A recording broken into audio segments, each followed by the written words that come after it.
Hey everybody, on today's video I'm going to cover a ton of different things to do when visiting Stockholm, Sweden.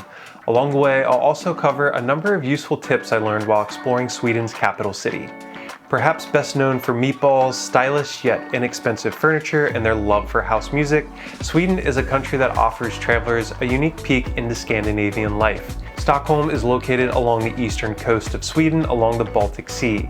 If you picture the other Scandinavian capitals of Oslo, Copenhagen, and Helsinki as a giant Scandinavian Bermuda Triangle, you'll find Stockholm located smack dab in the middle. First up, let's discuss the best way to reach Stockholm. Most visitors will reach Stockholm by flying into Arlanda Airport, which is located north of the city. The best way to go from the airport into downtown Stockholm is to take the Arlanda Express, which departs from inside the airport.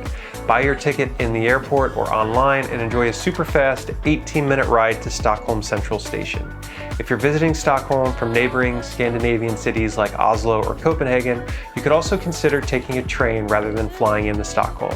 Expect to spend about 4 hours traveling to Stockholm from either capital city by train. Be sure to buy your tickets online in advance because these trains can definitely sell out. I've included a link to RailEurope in the video description, which you can use to book train tickets throughout Scandinavia. Next up, let's talk about budgeting for your trip to Stockholm. I'm sorry to report that like many other major Scandinavian cities, Stockholm is on the expensive side.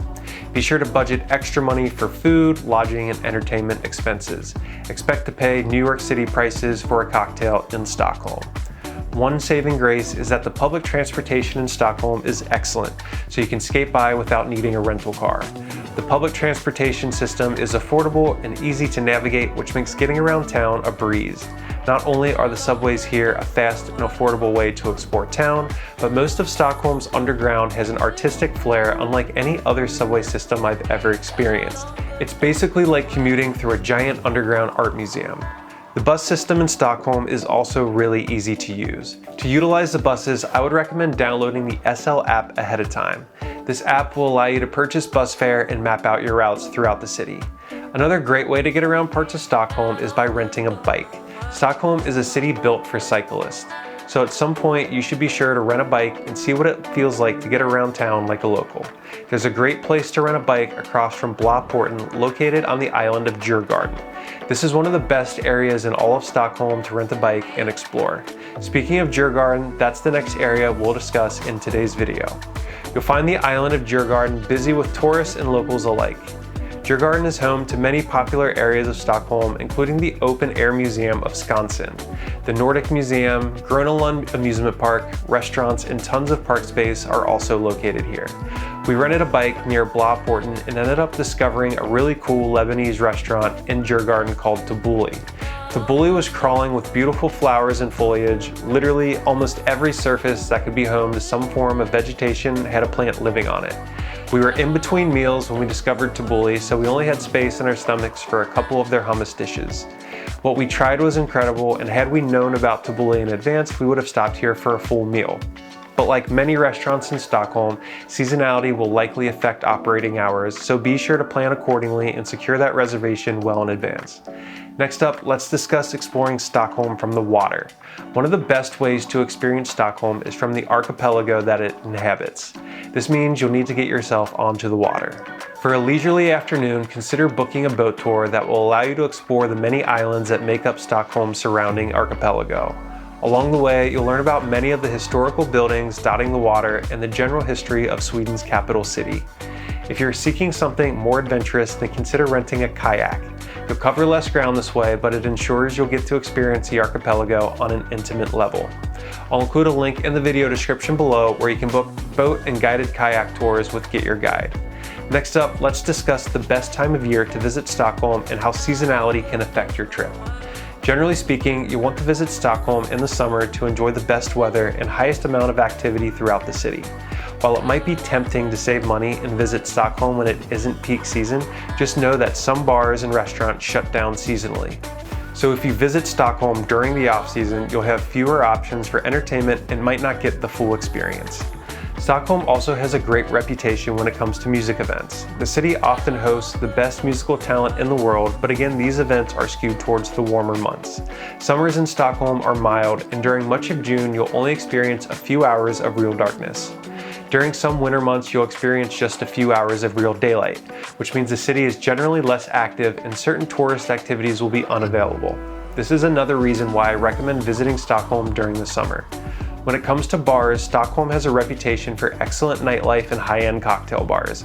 Before I highlight some places we visited during our trip, there are a few bits of general advice you should be aware of when heading to Stockholm for the party scene. Outdoor concerts and live music events are more common during the summer. This goes back to my prior comments emphasizing how you need to factor in seasonality when planning your trip to Stockholm. It also may come as a surprise, but despite how rowdy Stockholm can be on Friday and Saturday nights, it's relatively quiet here during the week. You'll want to be here over a weekend to get the most out of the party scene. If you're looking for a great cocktail, our favorite speakeasy was Lucy's Flower Shop. The Hernö Gin Bar is also a great place to visit if you're looking to try some of Sweden's award-winning gin. Another place we enjoyed was called Stockholm under Stjärnorna, which is one of the trendiest rooftop bars in town. Don't forget that bartenders are a great source of information, so be sure to ask around to find a venue that fits your vibe and see what's currently popular amongst the locals. Next up on our list is the world-class photography exhibit known as Fotografiska. Casual observers and photography enthusiasts alike are sure to enjoy the exhibits of Fotografiska. The average exhibit will take up to 90 minutes to thoroughly explore. Be sure to plan your visit around a meal to enjoy the on-site restaurant as well. A well-timed visit will also allow you to enjoy Fotografiska's seasonal rooftop bar. Once you've had your fill of photography and food at Fotografiska, head over to Stockholm's Old Town area, which is known as Gamla Stan. Gamla Stan is known as the Old Town area of Stockholm. The cobblestone-lined streets of Gamla Stan are located on a tiny island that sits centrally within Stockholm's archipelago. Perhaps the most recognizable part of Gamla Stan is the Stortorget Square shown here. Historic Scandinavian architecture dots the streets where you'll find a number of Nordic-style restaurants and high-end cocktail bars. Not only is this a great area to grab a fancy cocktail or traditional Nordic meal, but there are also a number of boutique shops in this area. Gamla Stan is also home to Stockholm's Royal Palace, which is our next can't-miss activity when visiting Stockholm. The Royal Palace is one of Stockholm's most impressive cultural sites. Visitors can walk through the interior of the palace, which highlights the history and artifacts of past royals who once ruled over the city. Guided tours are an option if you're looking for something more immersive as well. Otherwise, you're free to explore the palace grounds at your own pace. If you're visiting Stockholm during the summer, and seriously take the hint, another entertainment option at your disposal will be the Gröna Lund amusement park. Gröna Lund is located on the southwest corner of Djurgården. If you end up doing an archipelago tour, chances are you'll float past the park and catch a view of it from the water. This is a great way to spend an afternoon in Stockholm. Some rides, such as the giant swings, offer incredible views of the Stockholm skyline. My next recommendation for your trip to Stockholm is to day trip or incorporate a visit to Sweden's second largest city, Gothenburg. Gothenburg is a cozy little big town located on Sweden's western coast near Denmark. Gothenburg is best accessed by taking a 3.5-hour train ride through the Swedish countryside. When planning our trip to Scandinavia, we were set on visiting Stockholm and then eventually traveling to Copenhagen by train. If you're following a similar itinerary, Gothenburg serves as a great midpoint to lay over for an evening. There isn't a ton to do and see in Gothenburg, but you can easily fill out 1 or 2 days here. We enjoyed exploring the Haga area, renting a boat, walking the parks near the canal, and checking out different shops and restaurants. Next up, for anyone wondering, English is commonly spoken in Stockholm.